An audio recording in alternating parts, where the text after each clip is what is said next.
Good morning mga Bicolano. Magagata ako ng aking lutong Bicol, walang sahog. Ito lang ang aking malunggay, kalabasa, saka talong. Yan lang ang aking mga probinsyanong walang pansahog. Guys, yung aking luya, gigisahin ko muna. Para gusto ko lumabas ang katas.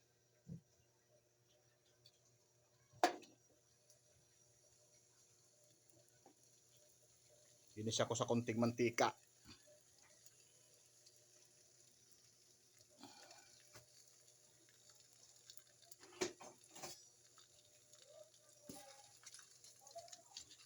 Siguro sabi ng mga Bicolano, puro namang gulay itong nakikita ko dito. Kaya nyo, mga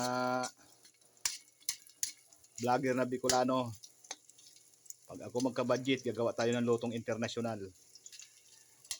Sana suportahin nyo si Chef Noy from Erosin.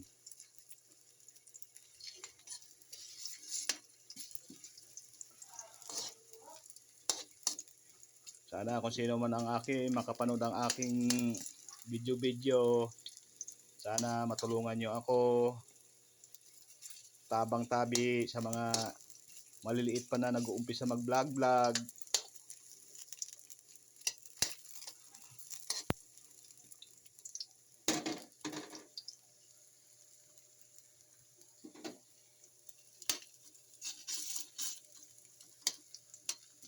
Sana katulad nyo. Alam ko nag-umpisa rin kayo sa katulad ko, wala.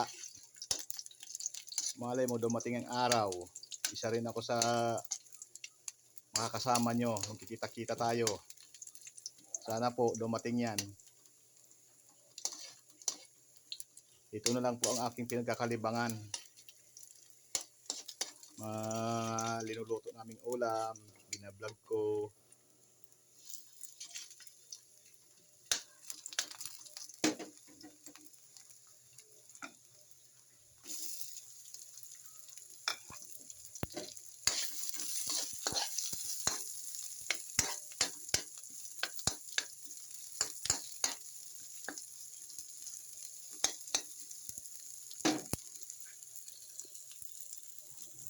Ito na guys, ang aking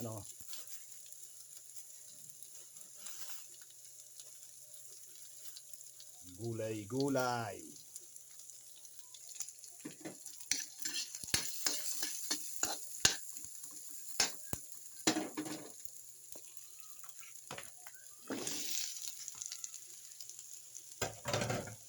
Sabi nga daw saan nag-uumpisa ang malaki, di ba sa maliit? Kagaya ko, maliit. Umpisa lang ako sa mga ganitong luto-luto. Kasi yan pala ang kaya. Mga pang sariling ulam. Lagyan mo ito. Punitin mo tapos buhat mo.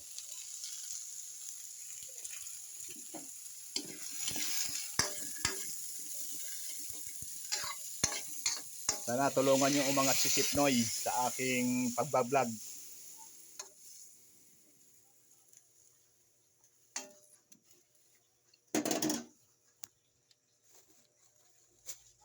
Guys, takpan ko muna ang aking ito.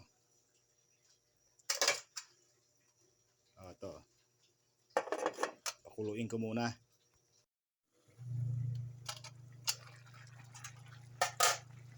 Guys, lagay ko ng aking talong.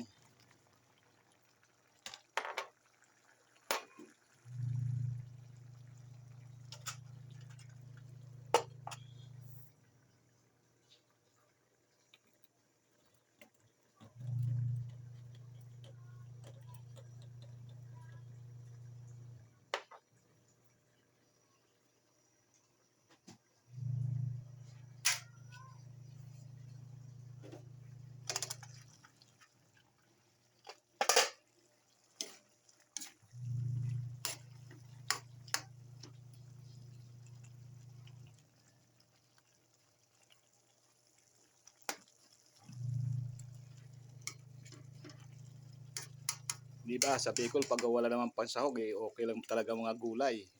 Puro gulay na ginataan yun. Ganyan naman tayong mga Bicolano, sanay sa mga walang sahog. Normal lang sa atin alamang, sahog sa ginataang gulay, o hindi tuyo, o kaya may tinapa. Alam naman tayo mga Bicolano, kahit mahirap tayo eh, malikhain tayo sa ulam.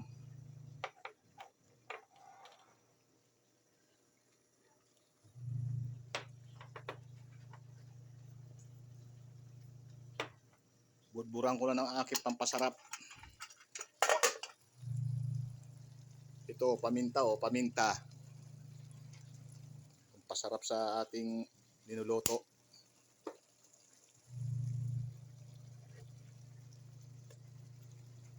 Tapos to, bitchin. O, Ajinomoto.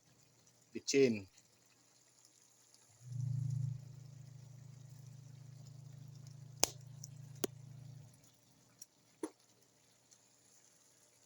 Guys, may garlic powder naman ako. Ito, lagyan ko garlic powder para lasang lasa ang garlic sa aking linuluto na gulay na ginataan.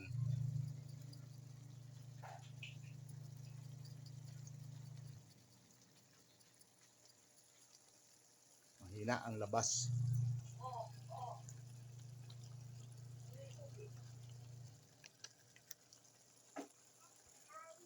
Tinanggal kong takip na muo. Ito.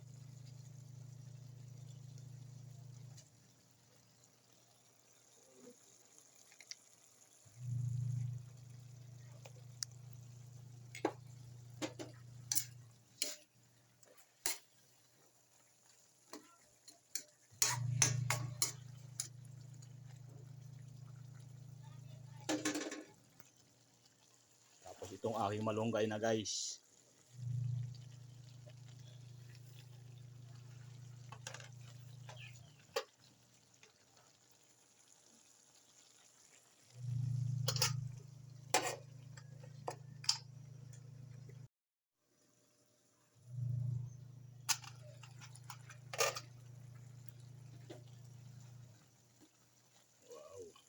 Bango.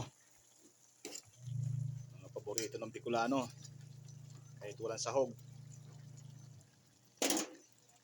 Pinataan na gulay.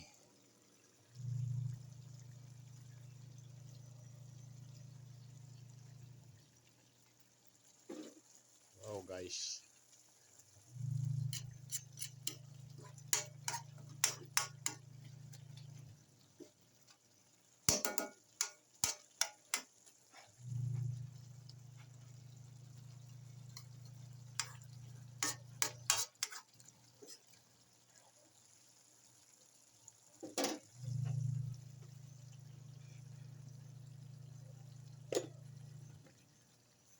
Ako nga, nung araw, sa amin eh, nung pag nagkata kami, yung pilipit na gabi, lagyan na ng kalamansi, bitchin, ayos na.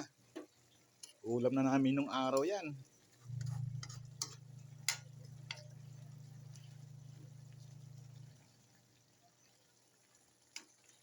Pero mga anak natin, masyadong ano ngayon, masyadong maarte. Pinalaki kasi natin sa maarte.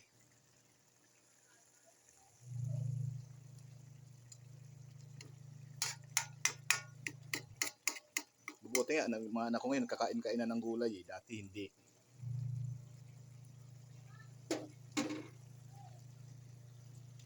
So guys, ilagay ko ng aking unang gata.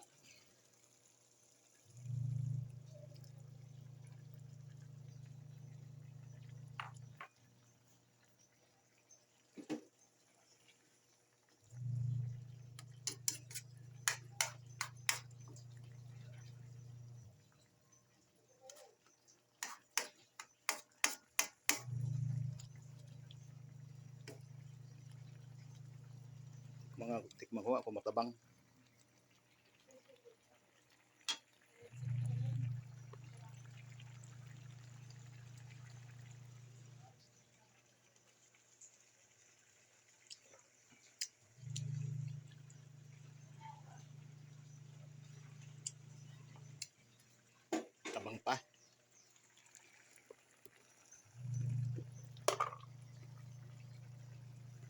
konti na lang. Kasi yung aking garlic powder, masarap naman yun, maalat naman yun eh.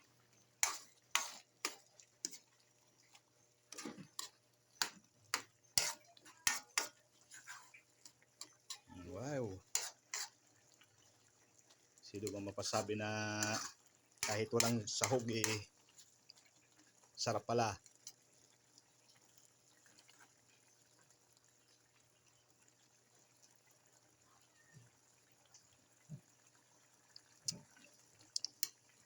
Yun, sakto na.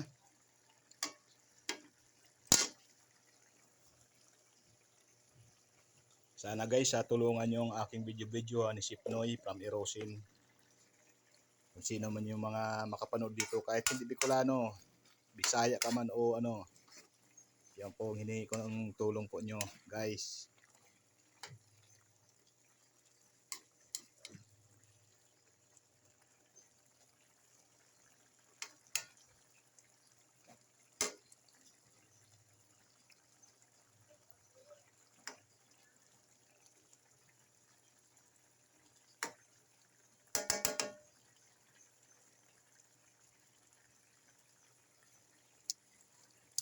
Sarap.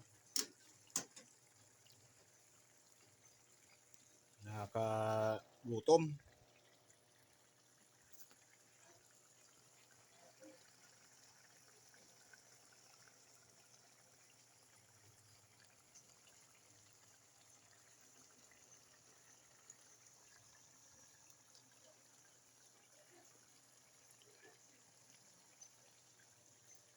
Guys, hinihingi ko pang suporta nyo ha.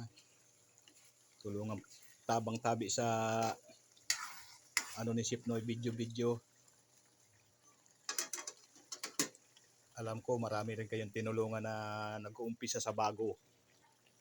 Kung wala pa talagang tinatawag, pinapaangat pa lang ng mga ibang vlogger. Sana kahit hindi vlogger, matulungan din ako po. Para naman po masubukan ko kung paano po ano talaga. Mas papaigihin ko pa po pagka ako magkaroon ng budget ang aking loto. Lulutuan ko kayo ng international pagkain. Ngayon hindi lang ako makabili, walang budget po eh. Sa aking bagong YouTube. Salamat guys. Maraming salamat mo. Video po ni Sipnoy from Erosin. Thank you guys. Maraming salamat.